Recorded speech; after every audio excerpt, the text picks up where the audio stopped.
পশ্চিমবঙ্গ আদিবাসী ও লোকশিল্পী সংঘ পূর্ব বর্ধমান জেলা কমিটির পক্ষ থেকে জেলা তথ্য সংস্কৃতি দপ্তরের বিভিন্ন দাবি দাওয়া নিয়ে ডেপুটেশন। পশ্চিমবঙ্গ আদিবাসী ও লোকশিল্পী সংঘ পূর্ব বর্ধমান জেলা কমিটির উদ্যোগে বিভিন্ন দাবি দাওয়া নিয়ে জেলার তথ্য ও সংস্কৃতি দপ্তরের আধিকারিককে ডেপুটেশন দিল বুধবার। দাবিগুলির মধ্যে অন্যতম দাবি হল লোকশিল্পীদের পরিচয়পত্র ও ভাতা দেওয়ার ক্ষেত্রে সরলীকরণ করতে হবে। শিল্পীদের পরিচয়পত্র ও ভাতা দেওয়ার আগে বহু প্রচলিত সংবাদপত্রে বিজ্ঞপ্তি জারি করতে হবে। শিল্পীদের অডিশনের সময় আঙ্গিক অনুযায়ী দক্ষ বিচারক রাখতে হবে।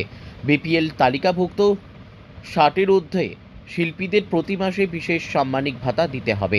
নির্দিষ্ট নিয়ম মেনে লোকশিল্পী দলগুলিকে লোকপ্রসার প্রকল্পে সরকারি অনুষ্ঠান দিতে হবে। এছাড়াও বেশ কিছু দাবি নিয়ে বুধবার জেলার বিভিন্ন ব্লক থেকে মিছিল করে কার্জন গেট চত্বরে জমায়েত হন।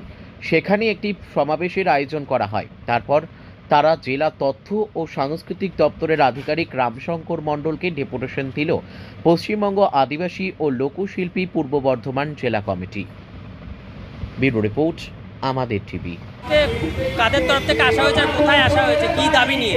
লোকশিল্পীদের দাবি অনেকগুলি আছে। মূলত কি কি দাবি? মূলত হচ্ছে শিল্পীদের পরিচয়পত্র যা বাকি আছে তাদের দিতে হবে। তাদের পরিচয়পত্র দেওয়ার ক্ষেত্রে সরলীকরণ করতে হবে। পরিচয়পত্র শুধু দিলেই হবে না, তাদের একটা ভাতা দিতে হবে। যে ভাতা দেওয়া হচ্ছে 1000 টাকা, সেটা আমরা বাড়াবার জন্য বলেছি। কমপক্ষে 3000 টাকা তাদের ভাতা দেওয়া হোক। যাদের ভাতা দিতে দিতে এখন বন্ধ হয়ে গেছে, তাদের ভাতাটা যাদের দেওয়া হয় সেই ব্যবস্থাটাও করতে হবে। দাবিগুলি আছে। কোথায় ডেপুটেশন দিলেন? হ্যাঁ, কোথায় ডেপুটেশন দিলেন? আমরা ডেপুটেশনটা এখন দিচ্ছি তথ্য সাংস্কৃতিক দপ্তরে জেলা।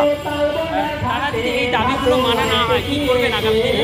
আগামী দিনে আরও বৃহত্তর আন্দোলনে আমরা আগেও করে গেছি। আমরা দরখাস্ত করেছি, দরখাস্ত করতে বলেছেন তথ্য আধিকারিক, করতে বলার পরে আমরা দরখাস্ত করেছি। হাজার হাজার দরখাস্ত পড়ে আছে, তাদের কোনো ডাক দেওয়া হয়নি। ডাক না দিয়ে তলায় তলায় কিছু কিছু দিদিকে বলো বলে এরকম ফোন একটি করানো হচ্ছে, যার ফলে তলে তলে কিছু দলীয় স্বার্থ রক্ষা করার জন্যে 300 জনকে ডাকা হচ্ছে, 15 জনকে দেওয়া হচ্ছে। এই রকম একটা ঘটনা ঘটাচ্ছে রাজ্য সরকার। এক্ষেত্রে আমাদের বক্তব্য যে যাদের এই দিতে হবে তাদেরকে নোটিফিকেশন করতে হবে, কোনো একটা কাগজে তাদের বিজ্ঞপ্তি জারি করতে হবে। এর উপরেই ভিত্তি করেই সব কিছু করতে হবে।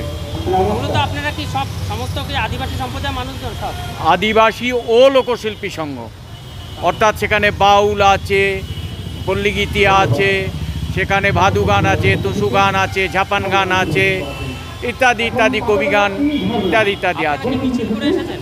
আমরা মিছিল করি মিছিল করে এসেছেন বিভিন্ন প্রান্ত থেকে, ব্লকের বিভিন্ন এলাকা থেকে। শুধু জেলারই। আপনার নাম আর পরিচয়? আমার নাম শের আলী। আর কি চাইছেন?